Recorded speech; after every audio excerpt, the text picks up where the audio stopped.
Hey everybody, welcome to Two Over Comics, and I'm Steve. And I'm Mike. And today, coinciding with our, what we call it last time? This might be the first one, I'm not sure. But yeah, we'll figure that out. This is the next part in our long line of turtle...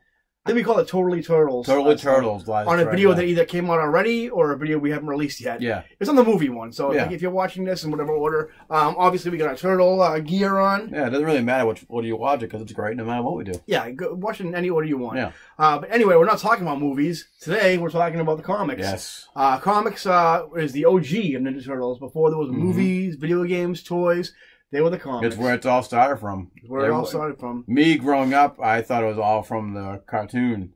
And lo and behold, I was watching the extremely kid-friendly, the Barney version of the Turtles, so to speak. I think you and Peter Laird would agree with that. Peter Laird famously wasn't a fan of the original cartoon. But I loved it, but still, seeing what the cartoon is like and then what the comic book was like that I learned about years later, by far superior. I think Turtles have a lot in common as far as media and comics go with Batman. There's a lot of different iterations of them. Where, like, Batman has, like, the Frank Miller, like, Grizzly Batman. There's also, like, the Adam West Batman. There's also the Neil Adams Batman, where he's saying chum and all that kind of stuff.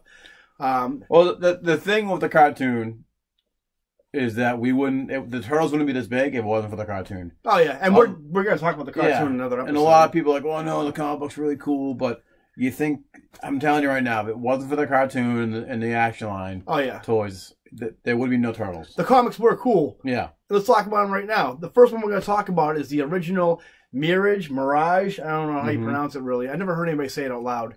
And so I'm going to say Mirage because I don't think it's supposed to be Mirage. But anyway, this is the one that started it all. This one started in 1984. My wife had just burst from her mother's womb at that point.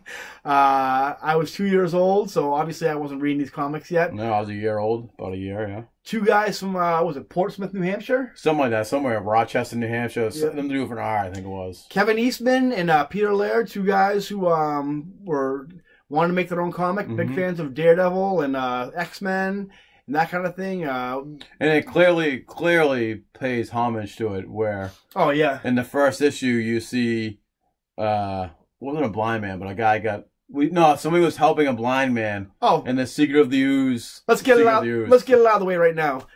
What Mike is referring to, unofficially, Daredevil and the Ninja Turtles share the same origin. Daredevil, if you guys don't know, there was a kid who saved a blind man crossing the street from some radioactive isotopes that were in a truck being transported.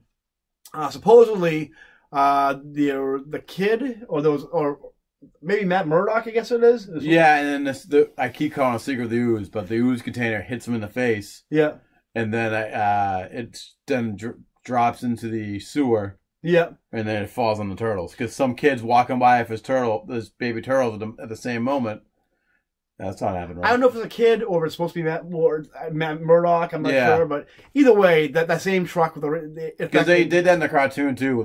They stay close to the origin where the kid's carrying the turtles. One day, I'm telling you, like Marvel and IDW have a pretty good relationship. Maybe one day we'll see that Daredevil Ninja Turtles crossover. Yeah, the 4 or 5 miniseries of Batman versus Turtles was great, but I really would like to see Turtles and Daredevil. I've actually tweeted at Chip Zdarsky, who's the current writer of Daredevil, numerous times. Like, can you just throw in one Easter egg that the Turtles and Daredevil share the same origin? And he hasn't tweeted me back yet. He usually likes my tweets, but doesn't really write back.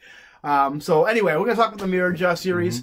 It ran for 62 issues. It started off with both Peter Laird and Kevin Eastman writing and drawing it.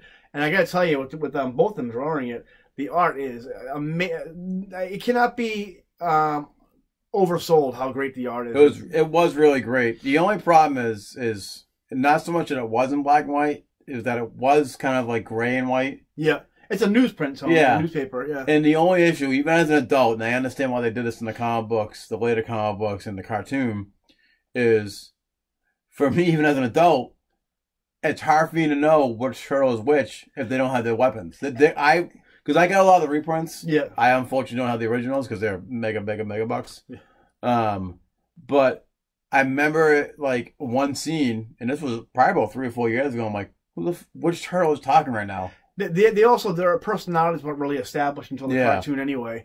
So they do kind of sound alike. The only way you can really tell is if they have their weapons drawn. Exactly. Because they all kind of look the same. They're very blocky and, of course, black and white and stuff. And there's a reason why they made it dumb for us kids and clear as an adult.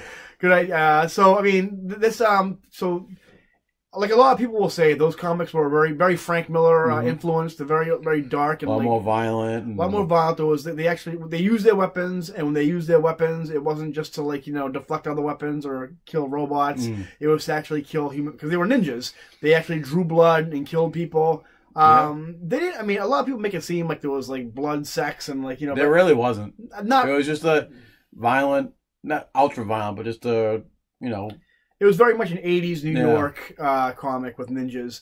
And a lot of things, obviously, we talked about the influence from Daredevil. The Foot Clan, obviously, the hand. Splinter, who was obviously, who trained the Turtles, who was obviously a reference to Stick. That kind of thing. And a lot of people also, they kind of, when they talk about the old Turtles comic, they think a lot of the first issue with the Shredder, who only lasted one issue initially, who wasn't really set up to be like the Darth Vader of this whole franchise. It was kind of supposed to be a one-off, but they ended up being so popular that they brought him back to the cartoon and the movies. And that was like, I go back to the first movie real quick. I mean, mentioned on the previous podcast or next podcast, however it comes out. It's in the ether. They did such a great job of that movie. Aside, they cut down the violence, obviously, but it was almost exactly page from page. Oh yeah, from the comic book to the movie. Even the part where he goes into the trash, that was kind of a shout out to to throw him the trash at him. Even Rocketeer at the time too was very, very close. That's a movie I want to cover during. I love especially with Disney Plus coming out, and I'm gonna be able to watch the Rocketeer again. Yeah. Oh my, do I love the Rocketeer? They're bringing that back too as a cartoon, but it's not gonna be on Disney Plus. It's not gonna be on Disney Plus though. No, I've already watched. It's on Disney Junior. Me and my son watched it. It's a. Have you ever watched a Disney Junior cartoon like the Mickey Mouse Clubhouse? No. PJ Masks. I used to watch it. My mom did daycare at the house. It's definitely not meant for any of us, but it's even though all the actors are coming back for the role. Oh, you're talking about there's actually a cartoon on right now on Disney Junior. That's what I mean. Yeah, Bruce Campbell, Bruce Campbell. I'll show you after. Yeah. It's not what you think it is. But anyways, he's coming back playing a father of the current Rocketeer. Continue. Anyway, I can't. Once I saw on Rocketeer, I won't be able to stop. Yeah. Anyway, so a lot of people kind of, when they talk about the old series, they talk about the violence, they talk about the ninja aspect. A lot of people, what they don't really talk about is how the series very quickly goes into science fiction aspects. It doesn't really stay much in New York at all through the entire series. A lot of the series takes place in space, other dimensions. Obviously, the Mousers come in with issue 2 or 3, just like they do in the cartoon. But they immediately meet like the Utroms with like issue 4 or issue 3, I think. Because they also fight the Triceratons. Triceratons are huge in the series. And again, like the way it's drawn, like they draw like the dinosaurs. I'm gonna put some clip art obviously in here, but like the art is spectacular. They actually have one issue, I think it's around issue like in the 20s, where one of the Triceraton generals is left behind, but because he can't adapt to the atmosphere of Earth, he starts going like a little crazy, where he thinks he's like on a mission, but he's just talking gibberish. But he ends up helping the Turtles infiltrate the Foot Clan. And this is in the later, when Peter Laird and Kevin Eastman stopped writing and drawing the series. Because they only did the first 11 issues. They're the first 11 issues. I think it's like. But the longest time, I thought they were on They were on it the whole time. They must have just found an artist similar to their style. Jim Lawson was a little similar to them, but they also had some artists that were kind of like way, way off the like Michael Dooney. I think his name. I think it was Michael Dooney. Yeah. For them. And that storyline, when they do the Triceratops thing. Anyway, so they do the first 11 issues, and then obviously they found themselves with their hands in a big multimedia empire, where they had toys, cartoons, movies, and all that coming out, and like just merchandise. And so obviously they could be writing and drawing a comic monthly. Yeah. So a bunch of different artists came on. There was some really weird styles, some really, really weird stories that really, like, obviously with Ninja Turtles being successful, the independent comic kind of like boomed a little bit. And it was a lot of the issues really read like really early 90s, late 80s independent comics, which a lot of them, like, they kind of strayed from continuity.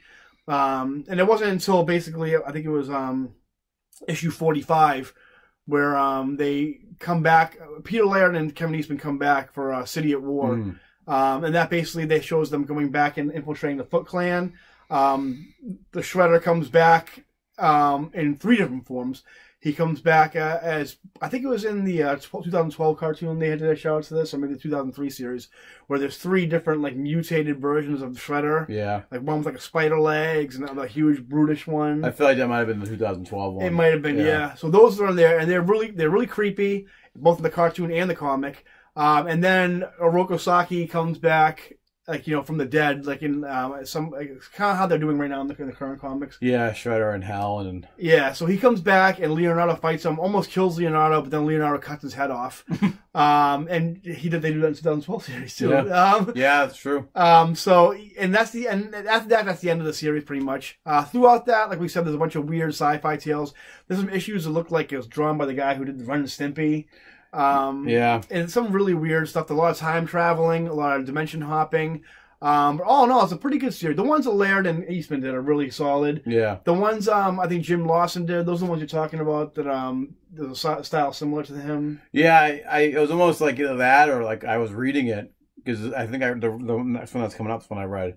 It was very Where's Waldo-esque too, like the other character. I felt I got a vibe from it. I think Jim Lawson is the one who did the Northampton storyline in the comic. He did the one directly after the Shredder defeats them and April's place burns down, just like the movie. Yeah. After that, we move into Volume 2, which was also published from Mirage Studios. But this one, Eastman and Laird obviously were busy doing their thing, making money out in Hollywood. This one was written and drawn by Jim Lawson, who we just mentioned a minute ago. He's probably he's one of my favorite Turtle artists. I actually had back in the day, a couple of T-shirts that were drawn by him. He did a lot of merchandise stuff too, like a lot of like I remember having like a neon orange hat saying like, you know, pop pizza, not pills, or something like that. And this was a short one. This was only like 13 inches long, give or take, or something like that. So I think 13 or 16 inches long. At that point, it was going into like 1993, 1995, I think. And I think at that point, Turtle Mania was kind of like dwindling a little bit. Yeah, because there was no really Shredder in this.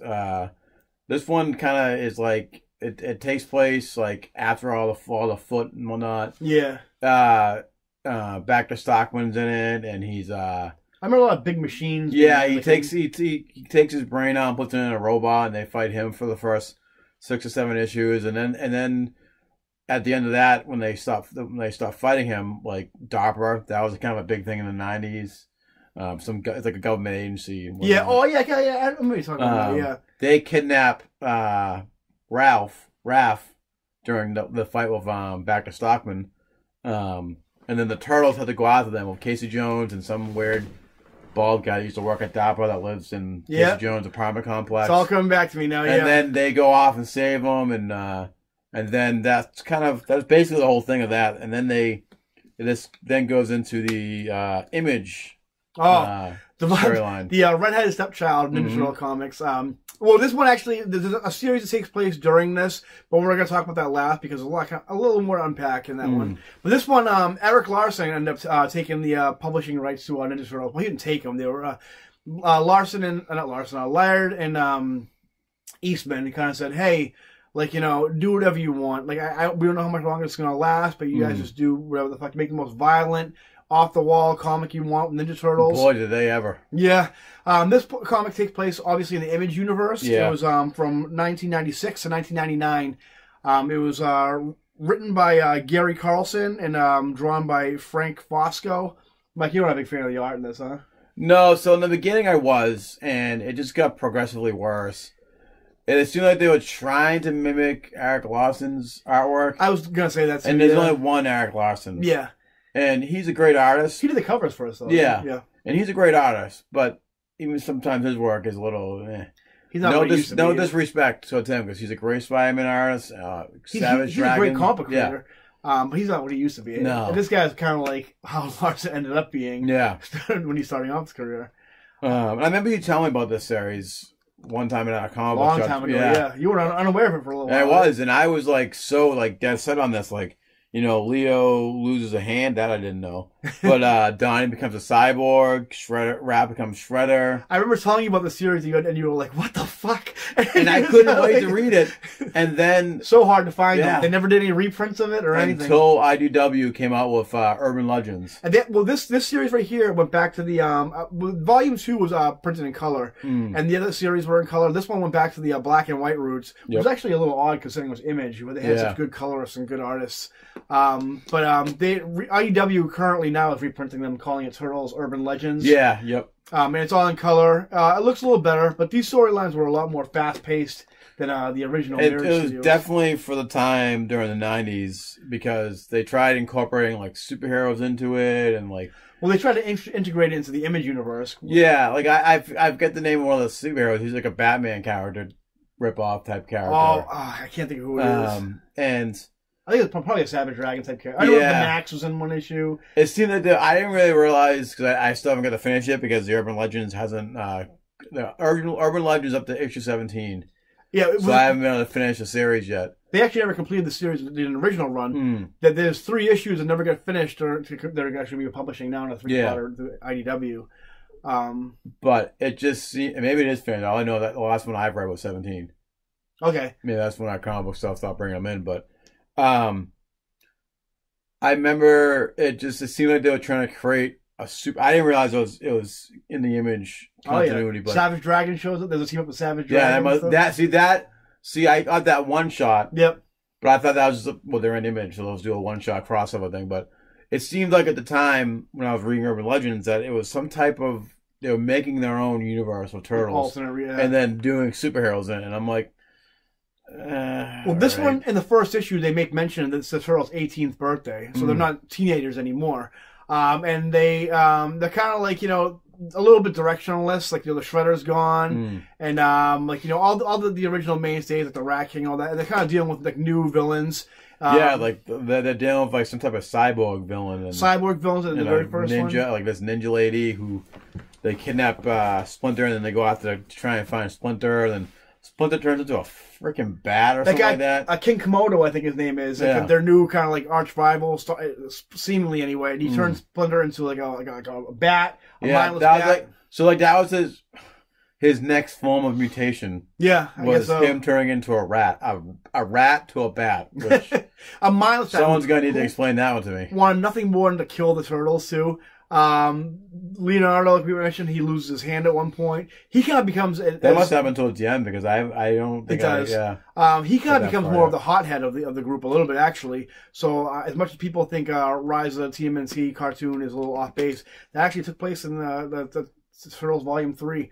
Like we said, Raphael gets his face scarred. Yep. Plus wearing Casey Jones's mask. At one point, he sees the Foot Clan and tries to infiltrate the Foot Clan, and then sees that they're kind of like, directionless, and decides, okay, I'm going to run the Foot Clan. Yeah, because Casey Jones and so that's why originally this was supposed to take place after the Volume 2 Mirage. Yep. And then they had Casey Jones and April O'Neil they hook up and have a kid. A kid named Shadow. Yep. They then bring that back into this, and she gets kidnapped. And that's right. Was it the Foot Clan that does it, or he thought the Foot Clan did it? It was somebody. They thought the Foot Clan did it. But the Foot Clan ended up getting involved somehow. But I think Michelangelo's the one who finds him, or Raphael's the one who finds him. I think it's Mikey. Yeah, Michelangelo becomes a pacifist in this, and becomes like a writer. Like we said, Raphael becomes the Shredder, and not just for a brief amount of time, just like full on Shredder for the rest of the series. Donatello gets dropped out of a helicarrier, and his entire skeleton gets crushed. They kind of touch upon that a little bit in the IDW, which we'll get to in a little bit. He basically, like, his body is useless, goes into a coma, and his body is transferred into a cyborg who, during the beginning of the series, is sentient and kind of takes over Donatello. And then Donatello's getting control over it, but the Turtles are unrecognizable by the end of the series. Yeah, by far. And it's pretty crazy. If you're not a purist and you can kind of like it for what it is. Yeah. If you can get past the artwork too, that got progressively worse. No offense to the current, the artist, but for me, if the artwork's bad, it takes me out of the story. It's a crazy mid-90s Image comic. Yeah. To me personally, I think the Turtles fit seamlessly in the Image universe. Yeah. I would have liked to see more of them. Like, you know, the thing is, Image doesn't really have its own kind of cohesive like universe. Like, you don't really see a lot of team ups with like Savage Dragon and Spawn and Shadow. And they do, but nobody buys those issues anymore. Yeah. The only thing keeping Image alive is probably their independent stuff. Yeah. But I mean, you know, it is what it is. Two of the biggest ones are gone now. I know. Invincible and Walking Dead. Oh yeah, even the original like Wildcats and Youngblood aren't around anymore. But I mean, like, you know, it is what it is. I enjoy the series for what it was. It was kind of off the wall, but it's not recognized as canon as we'll talk about in the next volume, which is Volume 4. Yeah, we'll stop here with Volume 4. Because I don't know much about Volume 4, so I'm just gonna listen to your beautiful voice. And okay, so we'll pause right here, and then we're gonna go into the next one, and then we'll start talking about Volume 4 Turtles. Yeah. See you in a minute. See you next time. Oh, in a minute. Cowabunga!